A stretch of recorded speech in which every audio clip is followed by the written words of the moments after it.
A man who walks alone does not do so out of necessity, nor out of loneliness, but because he has begun to see the great game for what it is.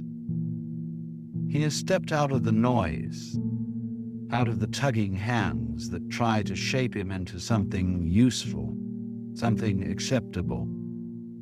He has understood, perhaps without even knowing it, that to truly walk alone is not to be isolated, but to be free. Most people fear being alone because in the silence, all the things they have run from come creeping in.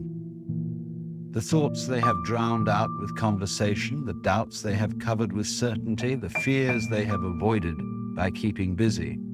But a man who walks alone does not run from himself. He lets the silence unfold, lets it stretch out before him like an open road, and he walks into it, undisturbed. And here's the paradox. The more he embraces solitude, the less alone he becomes. For in the absence of distraction, he begins to see the world as it truly is.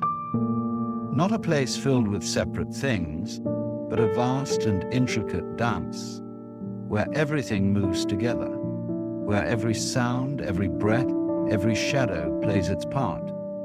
He starts to notice the rhythm of the wind, the way the trees bend without resistance, the way the river flows without asking where it is going. And in that seeing, he understands he is not alone at all. The man who walks alone is not escaping anything, he is returning.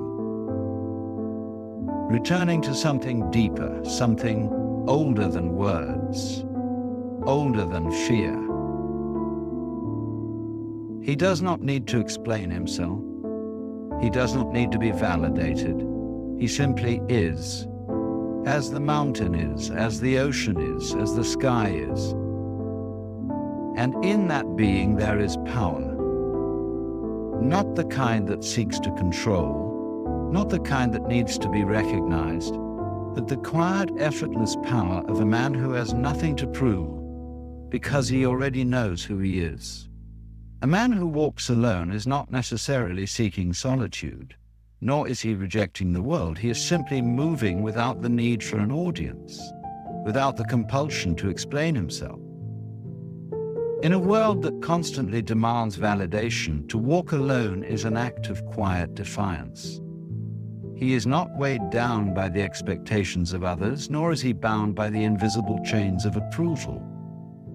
There is a deep strength in this, a power that does not come from dominance, but from the absence of fear.